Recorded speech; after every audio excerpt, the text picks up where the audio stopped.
अब तो clear as day Bangladesh का कनेक्शन निकल के पूरी तरह से बाहर आ चुका है with regards to the Delhi blast. तो पाकिस्तान ने अपने हाथ क्लीन रखने के लिए बांग्लादेश को यूज किया और ये कॉन्स्पिरेसी पूरी की पूरी जो शोएब चौधरी हैं बांग्लादेश के अंदर बैठ के हीरो, उन्होंने इसको उजागर किया है बाद में। लेकिन इंडियन मीडिया और रॉ के पास ऑलरेडी सारे प्रूफ आ चुके हैं एंड अब छोड़ा नहीं जाएगा, क्योंकि डेडली कॉन्स्पिरेसी जो एक्सपोज हुई है जहां पर पाकिस्तान और बांग्लादेश दोनों ने मिलकर काम किया भारत के खिलाफ। अब आप ये समझिए दोस्तों किस तरीके से प्याज की परत खुल रही है। धीरे धीरे प्याज की परत खुल रही है और पता लग रहा है, पहले सिर्फ ये शक था कि लोकल मॉड्यूल है, बाद में पता लगा कि नहीं ये तो जैश ए मोहम्मद का मॉड्यूल है। अब पता लग रहा है इसमें बांग्लादेश भी शामिल है। इस खत्ते के अंदर, जिस खत्ते के अंदर पाकिस्तान वाक़ई है, इन तकरीबन 2 से 3 महीनों के अंदर पाकिस्तान के अंदर ही या पाकिस्तान को लेकर जिस किस्म की ग्रेट गेम डिजाइन की गई, उसके शवाहिद इस 2 या 3 महीने के अंदर जिस तेजी के साथ आए हैं, इससे पहले शायद ही कभी आए हों। और अब खेल को समझना बड़ा आसान ही हो गया है। आपको और आपके सिस्टम को नुकसान होगा। आप हो सकता है अगली एक नस्ल उठ ना सके, आपको वो इस तरह तबाह बर्बाद करेंगे। बहुत सारी चीजें हैं। देखिए इंडिया के पास फुल पावर है, रिसोर्सेज हैं, गवर्नमेंट है। लश्कर तैयबा का नाम भी लेंगे, जैश ए मोहम्मद का भी लेंगे, बांग्लादेश का भी लेंगे, जो जो बीच में आता है सबका नाम आएगा। प्राइम मिनिस्टर मोदी का इस वक्त वो जिसे कहते हैं, हमारे कहते हैं तूती बोलता है।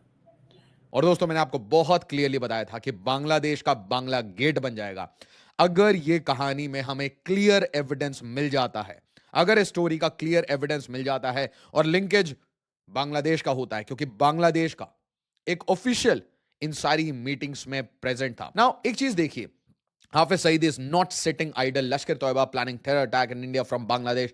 एलईटी कमांडर सैफुल्लाह सैफ की ये वीडियो वायरल हो गई थी लगभग 10 दिन पहले, और यहां से ही पूरा लिंक आता है।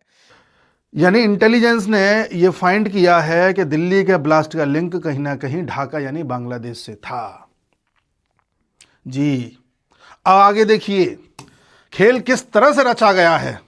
देखिए बांग्लादेश के ढाका में अक्टूबर के आखिरी हफ्ते में एक मीटिंग होती है।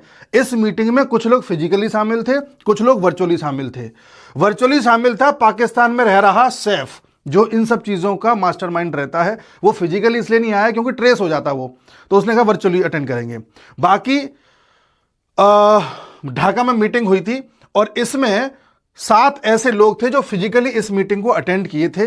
इसमें ढाका में एक इस्लामिक ग्रुप हुआ करता था जो पहले बैंड था, जिसका नाम है his ul Tahir.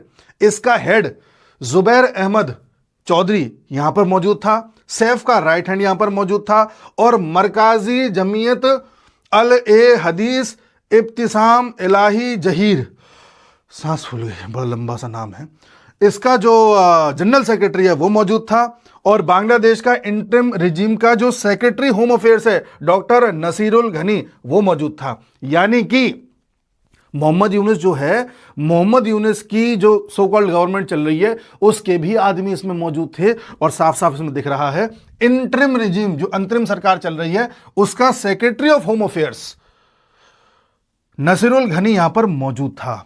CEO of Dhaka north corporations, Dhaka के नॉर्थ कॉर्पोरेशन का सीईओ और हिज्ब उल तहरीर का कोऑर्डिनेटर मोहम्मद आजाज भी यहां पर था। अंसारुल्लाह बांग्ला टीम का हफीज सुजादुल्लाह और हफीज अली फजुल जो भी नाम है वो यहां पर मौजूद था। तो क्लियर लिंक ये एस्टैब्लिश हो रहा है कि भाई देखिए इसमें कतर, तुर्की, दुबई, इन सब के नाम आ चुके हैं। बट पाकिस्तान ने अपनी धरती को डायरेक्टली यूज नहीं किया। पाकिस्तान बांग्लादेश की धरती को यूज करके, अपने ऑपरेटिव्स को बांग्लादेश भेज के, अपने आर्म्स, सारे एक्सप्लोसिव्स ये बांग्लादेश के थ्रू इंडिया में मुर्शिदाबाद मॉड्यूल को यूज करते हुए रीराउट करता है और इंडिया में ये अटैक करता है। और यहां पे नाम बार बार किसका आ रहा है? अंसरुल बांग्ला टीम। और ये एक तरीके से ट्रांसनेशनल गेम बन चुका है, जिसमें एलईटी, अंसरुल बांग्ला टीम, जैश ए मोहम्मद, अल कायदा, इन सब का एक कॉम्प्लेक्स गेम था भारत को दहलाने का। और अब देखिए पाकिस्तान, हम लोगों में सच में शत्रुबोध बिल्कुल भी नहीं है, बिल्कुल भी नहीं है। We have no sense that there is danger. और हमें से कई लोग बांग्लादेश से चाह रहे हैं कि हाथ मिलाना, और पाकिस्तान के साथ क्रिकेट मैच क्यों नहीं हो सकता? I don't know. कभी कभी ऐसा लगता है कि हम सिर्फ खबरें आपको बताते हैं, that we are unable to do anything about it, unable may be to tell the government that this engagement with Pakistan and Bangladesh is not okay. They're taking advantage of this engagement and we should stop. यहां पे उमर अब्दुल्ला हैं जो जम्मू और कश्मीर के chief minister हैं। उन्होंने बोला कि भाई आपने डॉक्टर उमर नबी का घर क्यों तोड़ दिया? इससे लोगों को बुरा लगेगा और रिसेंटमेंट आएगी। वो जो आतंकवादी उमर उल नबी जिसने बम फाड़ा था, 13 लोग मर गए, उसका घर क्यों तोड़ा? ये जम्मू और कश्मीर के चीफ मिनिस्टर को बहुत बुरा लगा। पता नहीं रेड फोर्ट में जो बॉम्ब ब्लास्ट हुआ जिसमें 13 लोग मरे, उसका बुरा लगा कि नहीं लगा। कंडेम तो सभी करते हैं, इन्होंने भी किया ही होगा, मैं मना नहीं कर रहा, लेकिन ये भाड़ में गए लोग यार, जिनको बुरा लग रहा है उसका घर तोड़ दिया। है कौन ये लोग जिनको बुरा लग रहा है कि एक आतंकवादी का घर? And why should we even entertain such people यार, कि लोगों को बुरा, ये कौन है ये गद्दार जिनको बुरा लग रहा है कि जिसने लाल किले में बम फोड़ा वो उसका, यार उनको बुरा लग जाएगा कि उसका घर क्यों तोड़ दिया? नमस्कार दोस्तों, जय हिंद। दोस्तों, दिल्ली बम ब्लास्ट का जो केस है वो काफ़ी तेज़ी से भारत सरकार आगे बढ़ा रही है और इसमें हर दिन कोई नए नए खुलासे हो रहे हैं जिसमें कई देशों को डरा रहे हैं। जी हाँ दोस्तों, जैसे कि पहले हमने कहा था कि भारत जिसका भी इसमें हाथ होगा उसे छोड़ेगा नहीं। अब उसी तहत पाकिस्तान डर कर अपना देश ना यूज करते हुए बांग्लादेश का यूज किया है, ये बात अब खुलकर सामने आ रही है। जिस तरह से बांग्लादेश का कनेक्शन इसमें शामिल होता हुआ दिखाई दे रहा है, अब बांग्लादेश पर और उसके देश के रहने पर भी खतरा महसूस हो रहा है, क्योंकि दोस्तों भारत ने ये साफ तौर पर कह दिया है कि जिस भी देश का इसमें हाथ होगा या जो कोई भी इसके पीछे होगा या चाहे जो फंडिंग किया होगा, किसी को भी बख्शा नहीं जाएगा।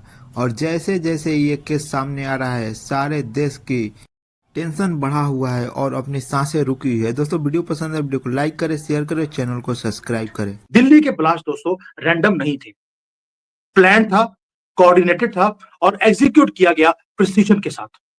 और इंडियन इंटेलिजेंस के पास प्रूफ है। अब इसलिए बोल रहा हूं बार बार, क्योंकि इस बार हम प्रूफ लेकर दुनिया को दिखा रहे हैं। मैंने पहले बोला था डोनाल्ड ट्रंप बहुत नया नया मुसलमान बना है, 5 बार नमाज पढ़ रहा है आजकल, तो उसको प्रूफ देने जरूरी है बेटा।